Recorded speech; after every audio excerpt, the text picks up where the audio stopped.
ഈ ഭാഗ്യം എന്ന് പറഞ്ഞൊരു സംഭവം ഉണ്ടോ, അതോ ചിലർക്ക് വേറെ എന്തെങ്കിലും പ്രശ്നമാണോ സംഭവിക്കുന്നത്? നമുക്കൊന്ന് വിശകലനം ചെയ്താലോ. നിങ്ങൾ ഒരു കാര്യം ശ്രദ്ധിച്ചില്ലേ? ഒരേ സാമ്പത്തിക സാഹചര്യം, ഒരേ രാജ്യം, ഒരേ മാർക്കറ്റ്, ഒരാൾ കോടികൾ ഉണ്ടാക്കണം, മറ്റൊരാൾ പറയണത് ഇവിടെ ഒരു അവസരമില്ല.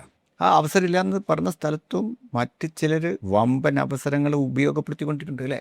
ചോദ്യം എന്താ വെച്ചാൽ, അവസരങ്ങൾ എന്താണ് ചിലരെ മാത്രം തേടിയെത്തുന്നൊരു സംഭവമാണോ, അതോ ചിലരുടെ ബ്രെയിൻ മാത്രമാണോ അവയെ തിരിച്ചറിയാൻ പരിശീലിപ്പിക്കപ്പെട്ടിരിക്കുന്നത് എന്നുള്ളതാണ് നമ്മളിവിടുത്തെ ചോദ്യം.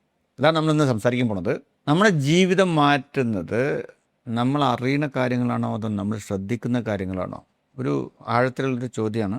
കാരണം അവസരങ്ങൾ പലപ്പോഴും ശബ്ദമുണ്ടാക്കി വരില്ല. അവ വരുന്നത് എങ്ങനെയാണെന്ന് വെച്ചാൽ പ്രശ്നങ്ങളുടെ വേഷം ധരിച്ചിട്ടാണ് വരുന്നത്. ചിലപ്പോൾ ഒരു സാമ്പത്തിക മാന്ദ്യം അത് ഒരാൾക്ക് തകർച്ചയാണ്, മറ്റൊരാൾക്ക് അതൊരു പുതിയ കമ്പനി തുടങ്ങാനുള്ള സമയമാണ്. ഒരേ സംഭവം, രണ്ട് വ്യത്യസ്ത ജീവിതങ്ങൾ അല്ലേ? സാമ്പത്തിക മാന്ദ്യമുള്ള സമയത്തും പുതിയ ബിസിനസ്സുകൾ സ്റ്റാർട്ട് ചെയ്യുന്ന മനുഷ്യന്മാരില്ലേ? ഇവിടെ നമ്മൾ ബ്രെയിനെ കുറിച്ച് നമ്മൾ മനസ്സിലാക്കണം. എല്ലാവർക്കും ഉള്ള സംഗതിയല്ല സാമ്പത്തിക മാന്ദ്യം. മനഃശാസ്ത്രത്തിലൊരു പ്രധാന സത്യമുണ്ട്. Meaning is not in the event, meaning is in the mind.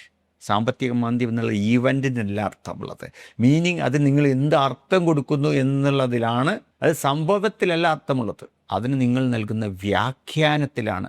അതിനാണ് ആ പവറുള്ളത്, ശക്തിയുള്ളത്. ഒരു ക്ലയൻ്റ് അങ്ങോട്ട് നോ പറഞ്ഞു, അപ്പോൾ ഒരാൾ ചിന്തിക്കുക എനിക്ക് കഴിവില്ല എന്ന്, മറ്റൊരാൾ ചിന്തിക്കുകയാണ് എൻ്റെ പ്രസൻറ്റേഷൻ ഒന്നും കൂടി മെച്ചപ്പെടുത്തണമെന്ന്. അത് ഒരേ മറുപടിയാണ്. രണ്ട് ഭാവികൾ.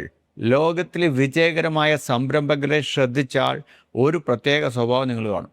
അവർ പ്രശ്നങ്ങൾ കാണുന്നില്ല എന്നല്ല, പക്ഷേ ഓരോ പ്രശ്നത്തിനകത്തും ഒരു മാർക്കറ്റ് കാണും. ഒരു പ്രശ്നം അവർ അഭിമുഖീകരിക്കുക, അപ്പം ഇങ്ങനൊരു ആവശ്യം ഇവിടെ ഉണ്ടല്ലോ എന്നൊരു പുതിയ മാർക്കറ്റാണ് അവർ കാണുന്നത്. ഓരോ പരാതിയിലും ഒരു പുതിയ ഉൽപ്പന്നമാണ് അവർ കാണുന്നത്. അവർക്ക് വന്ന പരാതിയാണ്, പക്ഷേ അവരതിൽ കാണുന്നത് ഇങ്ങനൊരു പ്രൊഡക്റ്റ് ഇവിടെ ഇത്രമാത്രം ഡിമാൻഡ് ഉണ്ടോ, ഇങ്ങനൊരു ആവശ്യം ഇവിടെ ഉണ്ടോ എന്നുള്ള ഒരു പുതിയ ഉൽപ്പന്നമാണ് കാണുന്നത്. ഓരോ മാറ്റത്തിലും ഒരു പുതിയ അവസരമാണ് അവർ കാണുന്നത്. സാമ്പത്തിക മാന്ദ്യം വന്ന പുതിയ അവസരങ്ങൾ, പുതിയ രീതിയിലുള്ള അവസരങ്ങളാണ്. അതാണ് അവരുടെ കോമ്പറ്റീറ്റീവ് പവർ, മത്സരശേഷി. ഇവിടെയുള്ള ഒരു വലിയ തെറ്റിദ്ധാരണ നമ്മൾ തിരുത്തണം. പലരും കരുതുന്നത് വിജയിക്കുന്നവർക്ക് കൂടുതൽ ആത്മവിശ്വാസം ഉണ്ടെന്നാണ്. പലപ്പോഴും അവർക്ക് കൂടുതൽ ആത്മവിശ്വാസം ഇല്ലുള്ളത് ക്യൂരിയോസിറ്റി, ജിജ്ഞാസ. അവർ ചോദിക്കുന്ന ചോദ്യത്തിൻ്റെ വ്യത്യസ്ത. ഇത് എന്തുകൊണ്ട് നടക്കില്ല, നടക്കാനുള്ളൊരു വഴിയും അവർ കാണില്ല. പക്ഷേ അവർ ചോദിക്കുന്നത് എന്തുകൊണ്ട് അത് നടക്കാത്തത്, ഇത് നടക്കാൻ എന്ത് വേണം? ഈ ഒറ്റ ചോദ്യം ബ്രെയിൻ്റെ പ്രവർത്തനം തന്നെ അങ്ങോട്ട് മാറ്റുക. ന്യൂറോ സയൻസിൽ ഇതിനെ solution oriented thinking, problem oriented thinking അല്ല, സൊല്യൂഷൻ ഓറിയൻറ്റഡ് തിങ്കിങ് എന്ന സമീപനവുമായി ബന്ധപ്പെടുത്തിയാണ് നമ്മൾ പഠിച്ചിട്ടുള്ളത്. അതായത് നിങ്ങൾ ചോദിക്കുന്ന ഒരു ചോദ്യം ഉണ്ടല്ലോ, അതാണ് ബ്രെയിൻ അന്വേഷിക്കുന്ന ഉത്തരത്തെ തീരുമാനിക്കുന്നത്.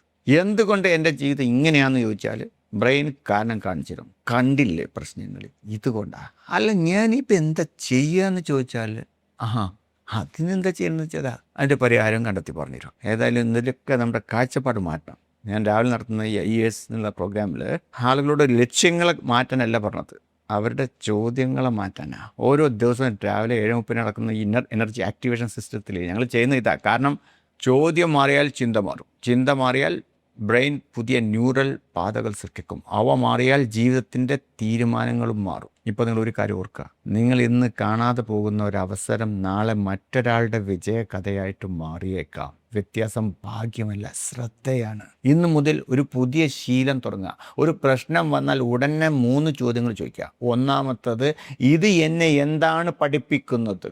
രണ്ടാമത്തത്, ഇതിൽ ഒളിഞ്ഞിരിക്കുന്ന അവസരം എന്താണ്?